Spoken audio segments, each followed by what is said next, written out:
Center of gravity is where the torque due to the weight of an object can be considered to be acting or be calculated from. So here's the ladder.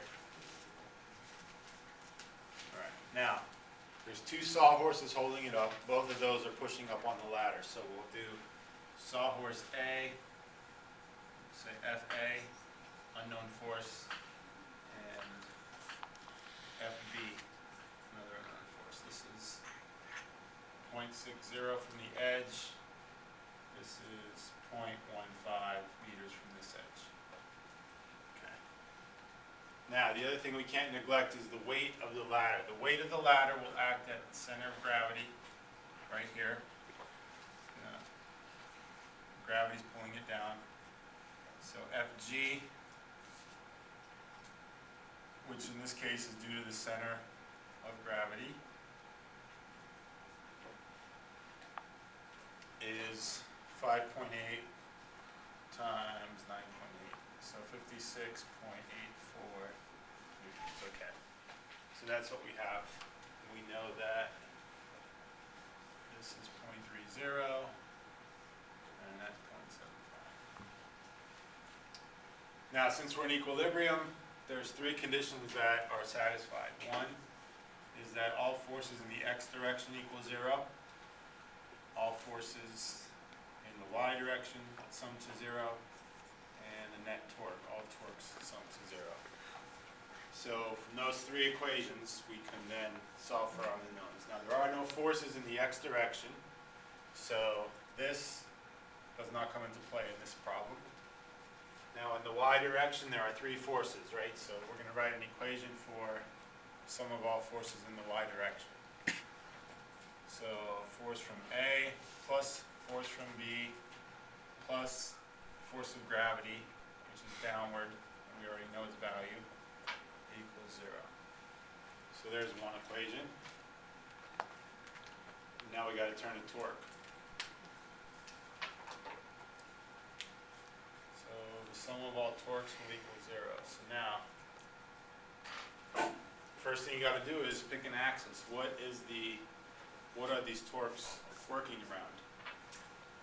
Okay, we could choose any place on the ladder to be the axis. So we're gonna do two different equations. We're gonna do one where the axis is at the center, and then we're gonna do one where it's somewhere else. And you only need to do one, but I want you to see why you might choose one over the other. So first, let's put the axis here. So I'm gonna put a 1 there because the first time I'm gonna put the axis at the center of gravity and write an equation when that's the case. So when the axis is at the center of gravity, there are two torques. There would be Fa, will be giving it a clockwise torque around that axis, because if it was fixed here and you pushed up, it would want to rotate that way.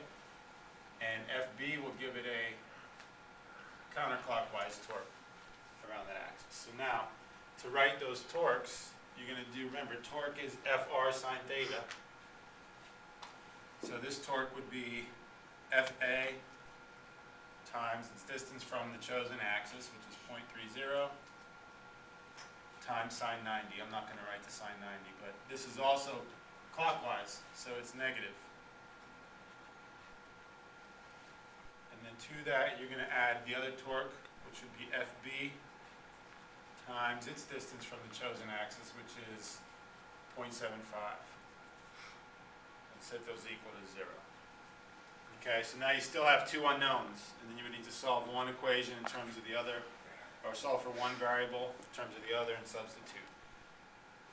The other thing you could do is choose an axis that makes your math more convenient. So now we'll choose the axis at the application of force A. So the axis at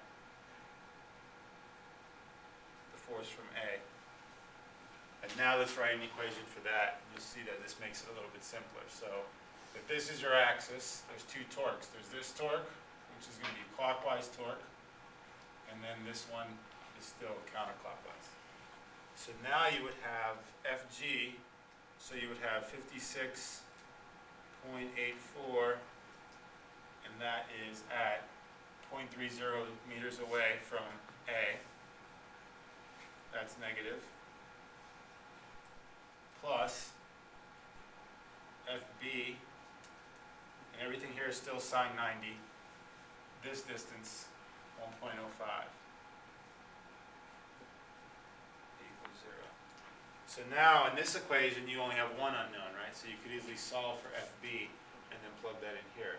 Whether you use this or this, you're going to get the same answer, but this makes your math a little bit easier. Does everybody see that? So the idea here is you want to pick your axis at a place where there's an unknown force. That way that force is eliminated from the torque equation and you get rid of one of the unknowns. Yeah. Oh, how would you solve it using Freestone?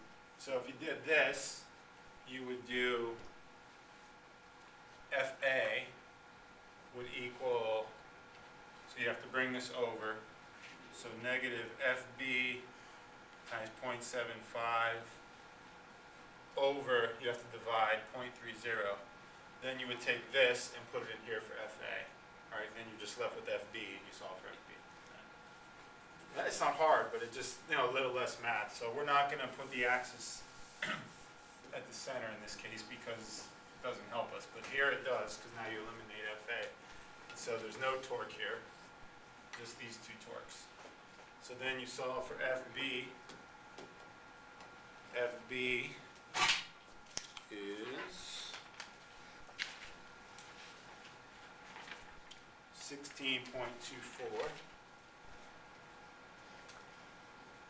So that's one of the answers. And now you can plug that in here because you now know it. And solve for FA. 40.6.